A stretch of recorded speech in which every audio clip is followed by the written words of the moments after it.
ایک غریب انسان تھا، اس کی 7 بیٹیاں تھیں اور 7 جوان بیٹیاں تھیں، شادی کے لائق تھیں، لیکن کوئی رشتہ نہیں آتا تھا۔ کیوں نہیں آتا تھا؟ لوگ سمجھتے تھے کہ یہ شادی کہاں سے کرے گا، جہیز کہاں سے دے گا، کیونکہ آج کل تو معاشرے میں یہی بات چل رہی ہے نا، جس کی بیٹیاں زیادہ ہیں اور جو غربت کا مارا ہوا ہے، جو غریب ہے، تو وہ جہیز کہاں سے دے گا۔ لوگ جہیز کی خاطر پھر رشتوں کو توڑ دیا کرتے ہیں، جہیز کے خاطر شادیاں بھی لوٹ جایا کرتی ہیں۔ یہ غریب انسان تھا، 7 بیٹیوں کا باپ تھا، کوئی اس کے ہاں رشتہ نہیں آتا تھا، اسی وجہ سے کہ یہ جہیز نہیں دے پائے گا۔ اللہ تعالیٰ ان لوگوں کو ہدایت عطا فرمائے جن کی ایسی سوچ ہے۔ ایک دن بیچارہ جا رہا تھا راستے سے، اور جب یہ کوئی کمائی کرتا تھا، پیسے کماتا تھا، تو زیادہ نہیں کماتا تھا، بہت کم اس کی کمائی تھی، اسی میں بس گزارا چلتا تھا۔ اب بیٹیوں کی شادیاں بھی کرنا تھی تو تھوڑے بہت خرچ کرتا تھا اور تھوڑے بہت جمع کر لیا کرتا تھا، زیادہ کوئی آمدنی نہیں تھی اس کی۔ یہ ایک ٹیچر تھا، لوگوں کے گھروں پر ان کے بچوں کو پڑھاتا تھا، تو اس سے کچھ رقم آ جاتی تھی، وہ جمع کرتا تھا بیٹیوں کی شادی کرنے کے لیے۔ راستے سے گزر رہا تھا تو ایک فقیر بیٹھا ہوا تھا، بات کو بڑا توجہ سے سنیے گا۔ ایک فقیر بیٹھا ہوا تھا، اس کے ساتھ میں 4-5 لوگ اور بیٹھے ہوئے تھے۔ تو یہ انسان راستے سے گزر رہا تھا۔ کچھ لوگ ایسے ہوتے ہیں کہ اگر ان کو کوئی کچھ بھی بات بتا دے تو وہ اس کو بغیر کسی تحقیق سے مان لیا کرتے ہیں۔ تو یہ گزر رہا تھا راستے سے، سامنے فقیر بیٹھا ہوا تھا، 4-5 لوگ اس کے پاس میں بیٹھے ہوئے تھے۔ ایک آدمی بہت تعریف کر رہا تھا کہ فقیر بابا ایسے ہیں، ان کی کرامتیں اتنی ہیں، ان کی کرامتیں اتنی ہیں۔ تو یہ شخص جب اس مجلس میں پہنچا، یہ بھی وہیں پر جا کر بیٹھ گیا۔ جب یہ وہاں پر جا کے بیٹھا تو لوگ اپنی اپنی فریادیں اس فقیر بابا کے پاس آتے تھے، کہتے تھے اور چلے جاتے تھے۔ جب اس کی باری آئی تو اس نے بھی کہا، اس سے پہلے ایک شخص اور آیا، اس نے بھی کہا کہ میرے یہاں 6 بیٹیاں ہیں، ان کی بھی شادی نہیں ہوئی، رشتے کا انتظام نہیں ہو رہا ہے۔ اس نے دعا کی اور کہا چلے جاؤ، تمہارے ہاں انتظام ہو جائے گا۔ وہ چلا گیا۔ جب اس کا نمبر آیا تو اس نے پوچھا فقیر نے کہ تم کس مقصد سے یہاں پر آئے ہو؟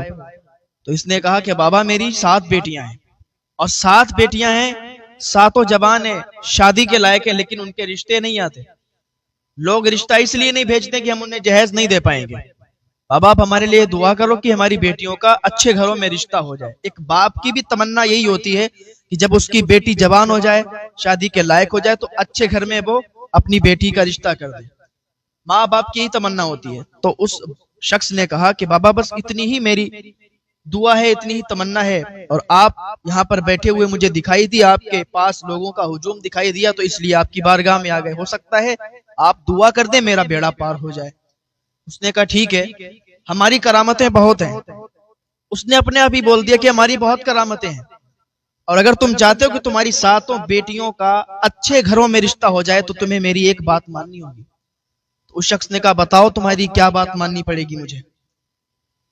اس فقیر نے کہا کہ میری بات یہ ماننی آپ کو پڑے گی کہ آپ اپنی 7 بیٹیوں میں سے کسی ایک بیٹی کا نکاح میرے سے کر دیں۔ جب آپ اپنی بیٹی کا نکاح مجھ سے کر دیں گے تو پھر آپ کی جو 6 بیٹیاں بچیں گی ان کا بھی رشتہ بآسانی آ جائے گا اور ان کی شادیاں اچھے اچھے گھروں میں ہو جائیں گی۔ ایک گھڑی یہ سوچ میں پڑ گیا کہ اس ادھیڑ عمر کا یہ فقیر اور مجھ سے اتنی بڑی بات کہہ رہا ہے کہ تمہاری 6 بیٹیوں کا بھی رشتہ آ جائے گا، کیا اس پر غور و فکر کیا جائے؟ کیا اپنی ایک بیٹی کا نکاح اس کے ساتھ کیا جائے یا نہیں؟ اس نے کہا ٹھیک ہے، میں گھر پہ جاتا ہوں، سوچتا ہوں، پھر آپ کو بتاتا ہوں آ کے۔ کیونکہ وہاں پر جو لوگ موجود تھے ان سے اس نے بڑی تعریف اس فقیر بابا کی سنی تھی کہ اس کی بڑی کرامتیں ہیں، وہ جو کہہ دیتا ہے وہ ہو جاتا ہے۔ اچھا، یہ گھر پہ آیا، رات کو اسے نیند نہیں آ رہی تھی، کربٹیں بدل رہا تھا کہ اپنی پھول جیسی نازک بیٹیوں کا ہم نے اتنا دھیان رکھا، اتنے اچھے سے پالا، ان کو بڑا کیا، اب وہ شادی کے لائق ہیں، تو ایک ادھیڑ عمر کے فقیر کے ساتھ ہم کیسے شادی کر دیں اپنی بیٹی کی؟ ہمیں بھی تو سوچنا ہے۔ سوچتا رہا، کربٹیں ادھر سے ادھر، ادھر سے ادھر، ذہن میں آیا چلو ٹھیک ہے، لوگوں نے اس کی تعریف بھی بہت کی، کرامت والا بزرگ ہے، تو چلو ایک بیٹی کا نکاح کر دیتے ہیں، ایک کی قربانی دے دیتے ہیں، 6 بیٹیاں بچیں گی، وہ تو اپنے اچھے اچھے گھروں میں چلی جائیں گی۔ اب اس نے کیا سوچا کہ چلو بڑی بیٹی کا نکاح اس کے ساتھ کر دیتے ہیں۔ اس نے سوچا نہیں، بڑی بیٹی کا نکاح نہیں کر سکتے اس کے ساتھ، بڑی بیٹی 30 سال کی تھی۔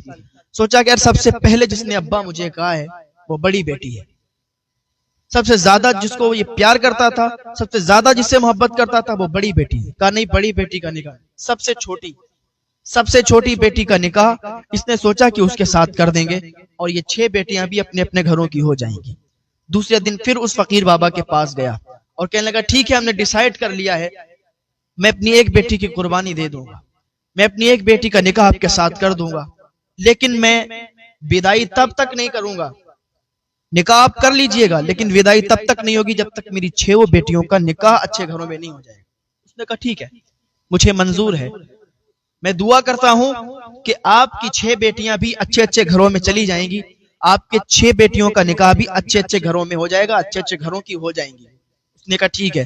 اس فقیر نے آ کے نکاح کیا، نکاح کرنے کے بعد اس نے کہا ٹھیک ہے، آپ اپنی بیٹی کو اپنے گھر رکھیے، جب 6 بیٹیوں کا نکاح ہو جائے، وہ ودا ہو جائیں، آپ کے گھر سے چلی جائیں، تب آپ اس بیٹی کی ودائی میرے ساتھ کر دیجئے گا۔ اس نے کہا ٹھیک ہے۔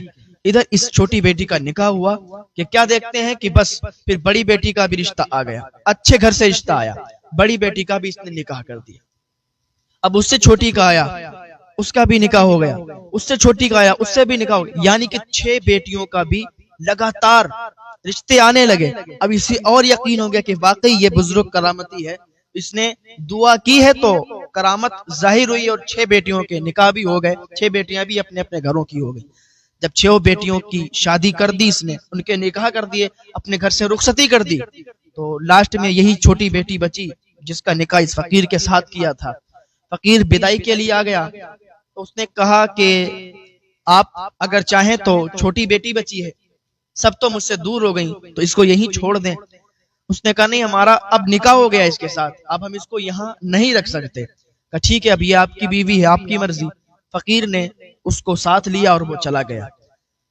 اب یہ انسان یوں ہی اکیلا اکیلا گھر میں رہنے لگا، یہاں تک کہ 7 بیٹیاں جو ساتھ رہتی تھیں ان 7 کی شادی ہو گئی، اب یہ اکیلا رہنے لگا۔ 1-2 مہینے کے بعد اس نے سوچا کہ چلو اب بڑی بیٹی کے گھر چلتے ہیں، پھر چھوٹی کے گھر جائیں گے، اس طریقے سے اپنی 7 بیٹیوں کے گھر جائیں گے، ان کے حال حقیقت تو لے لیں۔ حال حقیقت کے لیے یہ بڑی بیٹی کے گھر چلا، اچھے کپڑے پہنے، کچھ مٹھائیاں لیں، کچھ چیزیں لیں تحفے میں کہ اپنی بیٹی کو دیں گے، جا کے وہ دیکھے گی، خوش ہوگی کہ ابا میرے گھر آئے ہیں پہلی مرتبہ۔ تو اپنی بڑی بیٹی کے گھر یہ شخص چلا، اس محلے میں پہنچا، دروازہ کھٹکھٹایا، کافی دیر تک یہ دروازہ کھٹکھٹاتا رہا لیکن دروازہ نہیں کھلا۔ اب دیکھیں یہاں سے یہ کہانی شروع۔ اب یہ شخص گیا، اس نے دروازہ کھٹکھٹایا، دروازہ نہیں کھلا۔ اس کے ساتھ دیکھیں کتنا بڑا دھوکا ہوا۔ تبھی کہتے ہیں کہ جب بھی کوئی کام کریں تو بڑی سوچ سمجھ کے کریں اور بڑی جانچ پڑتال کر کے بھی رشتہ کریں، کچھ بھی کام کریں تو ادھر ادھر سے بھی معلوم کر کے، پوچھ کے اور بہت ہی تحقیق کے ساتھ کریں۔ اب یہ شخص گیا، دروازہ کھٹکھٹایا، دروازہ نہیں کھلا۔ محلے کے لوگوں سے معلوم کیا کہ یہاں پر میں نے اپنی بیٹی کی شادی کی تھی، اب آئے ہیں دروازہ کھٹکھٹا رہے، دروازہ نہیں کھل رہا۔ تو لوگوں نے کہا یہاں پر آپ نے اپنی بیٹی کی شادی کی؟ یہ لوگ تو 1 ہفتے کے لیے یہاں پر آئے تھے اور پھر چلے گئے، ان کا پتہ نہیں کیا کام تھا، 1 ہفتے کے لیے آئے تھے اور چلے گئے۔ جب اس نے یہ سنا تو اس کے پیروں کے نیچے سے زمین کھسک گئی کہ 1 ہفتے کے لیے آئے تھے اور چلے گئے، ہم نے ان کے ساتھ اپنی بیٹی کی شادی کی ہے۔ لوگوں نے کہا کہ نہیں، آپ غلط کہہ رہے ہیں، آپ نے نہیں، 1 ہفتے کے لیے تو یہ لوگ آئے ہیں اور وہ چلے گئے۔ اب تو یہ بہت ٹینشن میں آیا کہ میں نے یہ کیا کر دیا۔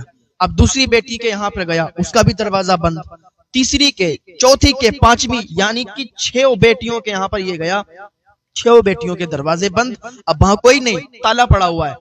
اب یہ بہت پریشان، آنکھوں سے آنسو بھی نکل رہے، سوچ میں پڑا ہوا ہے کہ آخر میری بیٹیاں کہاں چلی گئیں۔ 6 بیٹیاں اور 6 کے 6 غائب۔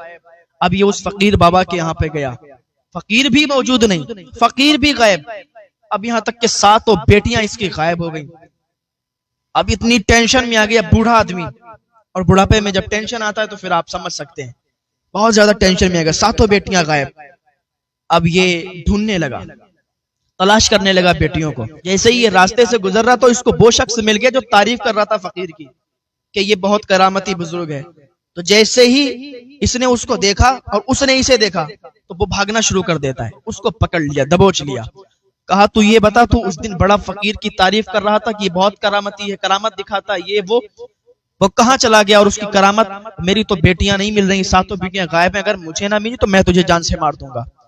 اس نے کہا سنو میاں میں پیسے لے کے کام کرتا ہوں. اس نے مجھے پیسے دیے تھے, میں نے پیسے لیے جیب میں رکھے, اور میرا کام اتنا تھا کہ میں اس کی تعریف کروں. میں اس کی تعریف کر رہا تھا, آپ آ کے پھنس گئے, اور ایسے نہ جانے کتنے لوگ اس کے پاس آ کے پھنستے. مجھے معاف کریں, آج کے بعد میں بھی یہ کوئی کام نہیں کروں گا. اس نے توبہ کی تو اس نے اسے چھوڑ دیا. ٹھیک ہے, اس فقیر بابا کو تلاش کرنے لگا. فقیر بابا مل گیا تو پھر میری بیٹیاں بھی مل جائیں گی. اب یہ تلاش کرتا رہا یہاں تک کہ اس کو فقیر بابا نظر آ گیا. جب وہ فقیر اس کو نظر آیا تو یہ اس کا پیچھا کرنے لگا, پیچھے پیچھے یہ چلنے لگا. وہ فقیر ایک بہت ہی خفیہ جگہ میں چلا گیا, اور اندر ایک مکان, ایک محل سا بنا ہوا تھا. اس کے اندر جیسے ہی وہ داخل ہوا تو یہ شخص, یہ بیٹیوں کا باپ, تو وہ فقیر دروازے کے اندر سے وہ محل میں داخل ہو گیا, اس گھر میں داخل ہو گیا, اور اس نے دروازہ بند کر لیا. اب یہ تو پیچھا کر رہا تھا, یہ دیوال کو کود کر, دیوال کو پار کر کے, اور یہ بھی اندر داخل ہو گیا. جیسے ہی دیوال کود کے یہ اندر داخل ہوا تو اس کے پیروں کے نیچے سے زمین کھسک گئی. کیا دیکھتا ہے, اس کی 7 بیٹیاں وہیں پر موجود ہیں. اس کے پیروں کے نیچے سے تو زمین کھسک گئی کہ جو اس کی بیٹی کے ساس بن کے آئی تھی وہی ان 7 بیٹیوں کو مار رہی ہے, اور کہہ رہی ہے کہ آج تم نے زیادہ بھیک نہیں مانگی, آج تم نے کیا ہاتھ پھیلائے نہیں کسی کے سامنے, آج کیا تم نے بھیک مانگی نہیں, آج تو کوئی پیسہ نہیں آیا. تو اس کی 7 بیٹیاں کہتی ہیں کہ ہم صرف اللہ کے سامنے ہاتھ پھیلاتے ہیں, ہم کسی کے سامنے ہاتھ نہیں پھیلاتے, ہم بھیک نہیں مانگتے کسی سے, اللہ اور رسول کے اوپر بھروسہ کرتے ہیں, اس کے ولیوں پر بھروسہ رکھتے ہیں, ہم کسی کے سامنے ہاتھ نہیں پھیلاتے. اتنا اس کی بیٹیاں کہہ رہی تھیں, اور یہ چپکے سے سارا منظر دیکھ رہا تھا. تو وہ جو ساس بن کے آئی تھی, یہاں تک کہ وہ سب لوگ فراڈ تھے, جو فقیر تھا وہ بھی فراڈ تھا. وہ اس طریقے سے کام کیا کرتا تھا کہ ایک شخص اس کی تعریف کیا کرتا تھا, اور کوئی بھی آتا وہ بیٹھتا, اور جب تعریف سنتا, اس کی کرامتوں کے بارے میں سنتا تھا, تو وہ اس پر فدا ہو جاتا تھا کہ یہ تو کرامتی بزرگ ہے. اس طریقے سے یہ لوگوں کو اپنے جھانسے میں لے کے جال میں پھنسا کر, اور لڑکیوں کے ساتھ شادی کر کے اور طلاق دے کے پھر ان سے بھیک منگوایا کرتے تھے. وہاں پر اس محل کے اندر اور بھی لڑکیاں تھیں جن سے وہ اس طریقے کا کام کروایا کرتے تھے, بھیک منگوایا کرتے تھے. تو یہ شخص جس کی بیٹیاں وہاں پھنسی ہوئی تھی, یہ شخص فوراً وہاں سے واپس آیا. اس نے ہمت سے اور سمجھداری سے کام لیا, فوراً پولیس کو بتایا, پولیس کو دوسرے دن ساتھ میں لے گیا, اور ان کے پورے گروہ کو پکڑوایا, اور اپنی بیٹیوں کو انہوں نے حاصل کر لیا. وہاں سے 7 کی 7 بیٹیاں ان کی مل گئیں. انہوں نے اللہ تعالیٰ کا شکر ادا کیا. تو کہتے ہیں کہ جب بھی کوئی کام کریں تو پہلے جانچ پڑتال کر لیں.